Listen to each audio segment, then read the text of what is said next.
So come things invest. We're talking about investing, finance, and professionalism. For today's items only. The investment I'm going to talk today will be 38 ETH. It's my second posting of today. Respect to recording time of 2:01 p.m. on Eastern time. Ethereum can trade $4,651, about 0.43% so far. Respect to overall crypto market and the equity market, we've experienced a relatively volatile day today, right? Ahead of the market open and ahead of the second testimony meeting, between Jerome Powell and obviously Janet Yellen versus the lawmakers, if you may. It seems like with respect to the earliest indicator we has seen on the pre-market perspective, we were experiencing some sort of a sector rotation among the hedge fund community. And the reason for that is because today is the first day of December, and also because of the fact that we are rebounding from the previous sell-off ever since from the COVID variants news Omicron that got broken out.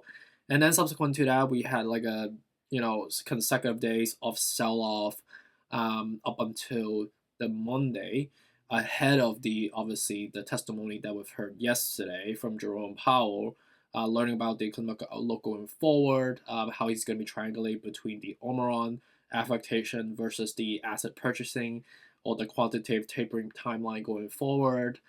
Based on the verbiage we heard, is despite the initial or the preliminary optimism that investors had, that we had that slight rally, if you may, subsequently reversed down as the keyword got triggered, the uncertainty of the economic outlook, right?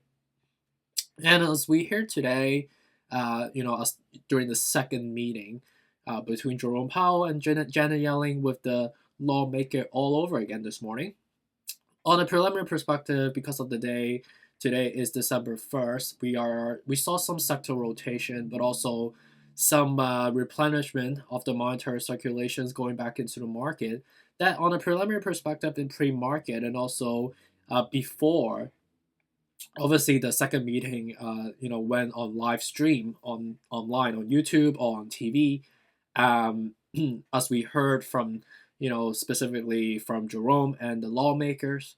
We were driving some rally, and then as we heard more trigger words, and I don't the trigger words that I can depict in front of me based on the script, the transcript that I see in front of me, is that and I say this verbatim.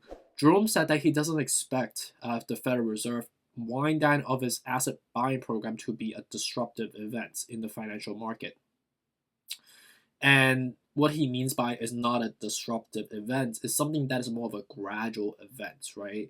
We're not going to be transitioning into, just not buying assets anymore, and then subsequently the financial system is going to be very different, right? It's going to, we're going to rip off the bandage in a very gradual subsequent manner, right? It's not going to be like a sudden fashion. It's going to be very incremental as, Jerome is going to be triangulating versus, the job number, which is the key mandates that, U.S. Fed has given Jerome as the key assignment for, and how that's going to triangulate with respect to the asset purchasing, and that will triangulate the bond yields, right? If the bond yield spikes, obviously everything's going to be selling off, right? As we heard that, signal among the market from, Jerome's speech earlier today, we see the bond yield spike all over again, right? And with that trigger, despite earlier on the whole market was rallying, it kind of subsided a little bit, right? Now we're reversing back down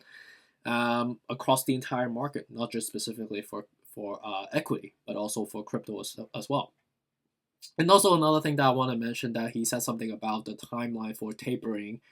He said that it might be a little bit more earlier than expected now. He's planning on speeding up that the tapering initiative, and he said that it might be time to retire the word transitory with respect to obviously the inflationary pressure. So with affectations like this, obviously despite it sounds like a kind of a negative connotation, which I guess it is true, for respective investors, is a subjective manner, that based on the consensus, on the media front and based on the consensus among investor sentiments today. As we heard that, again, more uncertainty is drive another days of sell-off. So we are seeing a little bit more of normalization slash correction from the earlier boom that we have experienced today, or the surge that you can kind of even call it, that we're just normalizing right now. Okay, so that's the major macro catalyst. Hopefully that's helpful. I try to break it down into easily digestible factors for you guys to understand. So not sure if I was just rambling or if it made any sense at all, but hopefully that makes sense.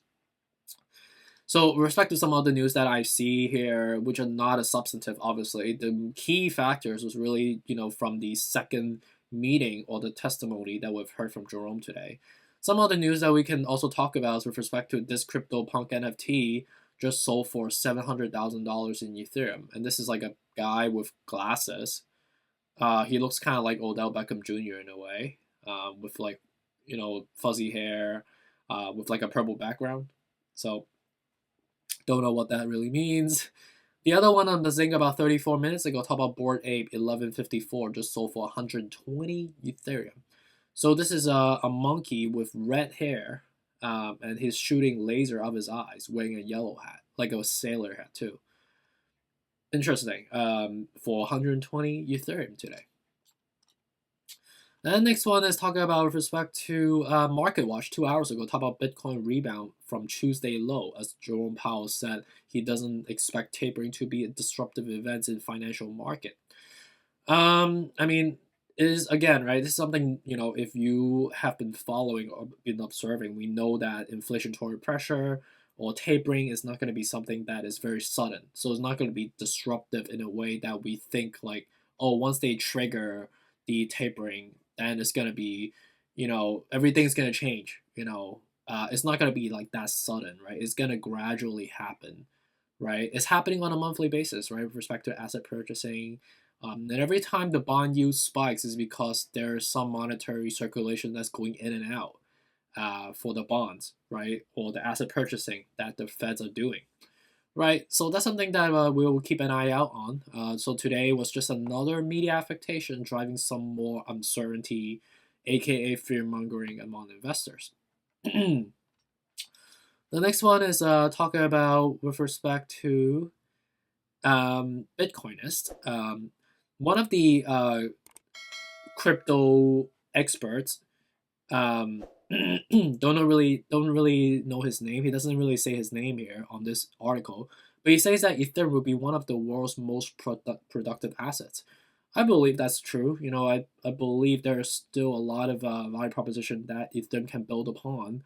There's still a lot of uncertainty around the regulatory dynamics, the compliant infrastructure, the high gas fee, etc., etc.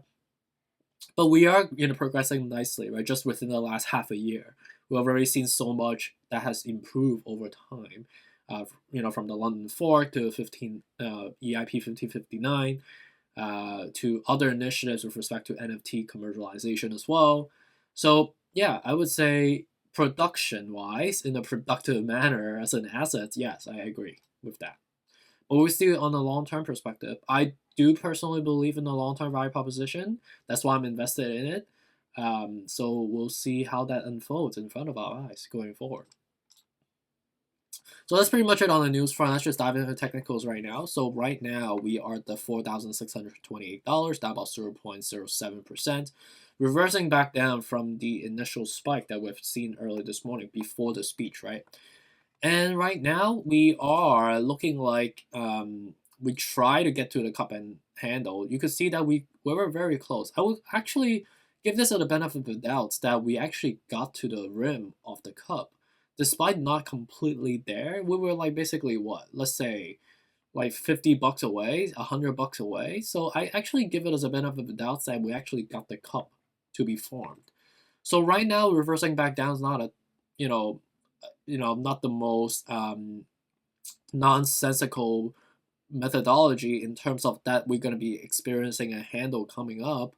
So I think the cup and handle is still in play despite the sell that we're seeing right now, despite not reaching there like by like $100 short.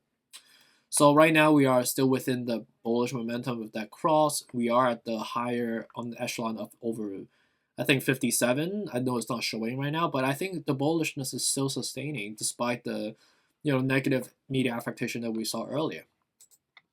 And with respect to Bitcoin right now, it's still try to be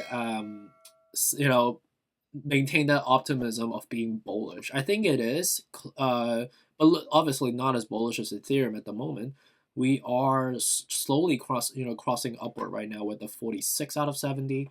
So ideally, as we continue the surge, which I hope we'll do as we cross up, the next level will obviously going up to the ideally close to all-time high, like the $69,000, and that will complete basically the cup, right? And as we form that cup, we will, obviously sell down with a handle, and I think ideally will be anywhere from like 63 to the 60,000 as we dip to create that handle from here.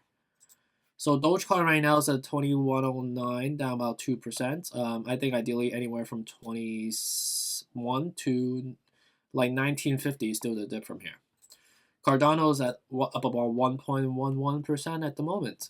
Again, right, with respect to Cardano, I think it's still a good dip at the moment, despite how negative it's been so far on the media front. I think right now we're very oversold. Makes sense because of the eToro news.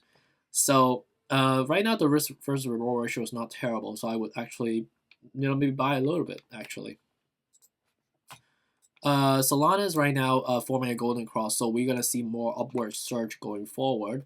You can see that we test the resistance level of the 231 earlier today, but I think ideally because we just crossed and we are still at a neutral level, I think ideally we'll break all the way to 241, which would be the next flat number like 240. But I think maybe reaching all-time high as the altcoin market get dragged up by Ethereum obviously will be possible. So I think I give that likelihood relatively high. So if you have Solana right now, maybe hold. But if you want to incur first time, maybe buy a little bit, just have a little hedge, but not a lot. Maybe like just 2% of your holding, to be honest, because it is still relatively risky at a level that we at right now with a lack of consolidation prior, right?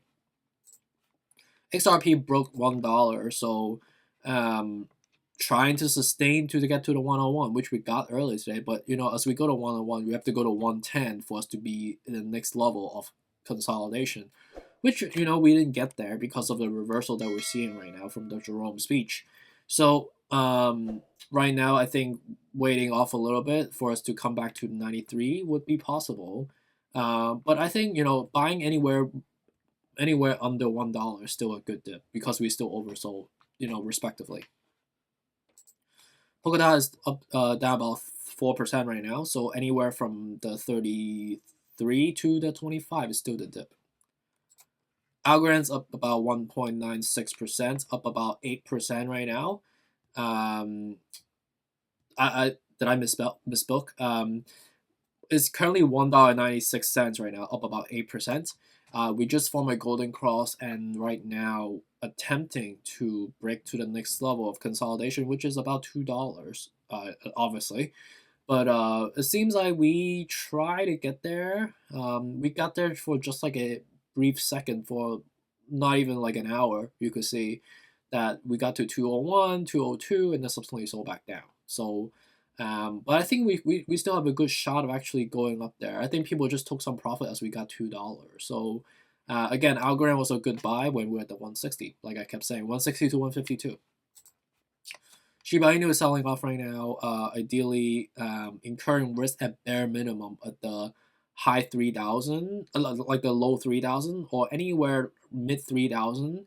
But for me, I don't have any Shiba Inu at the moment. I'll wait until like we get back to the 2750 to the 900 in the frame going forward. I do think we're going to be bullish because we are forming a golden cross slowly.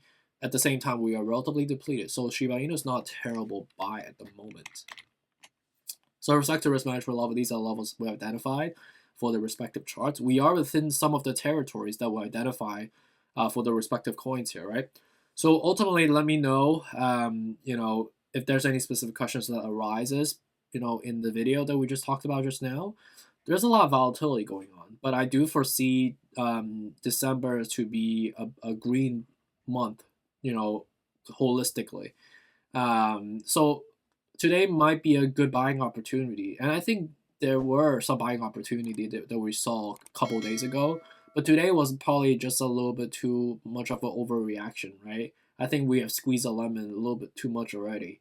So rebounding, sector rotation, Santa Claus rally should be coming. So it's still bullish, I would say, overall. So hopefully this is helpful. Let me know if you have any questions again. I keep mentioning this over and over again. But I really appreciate you for joining me again on this Wednesday. Have a good rest of the week as well.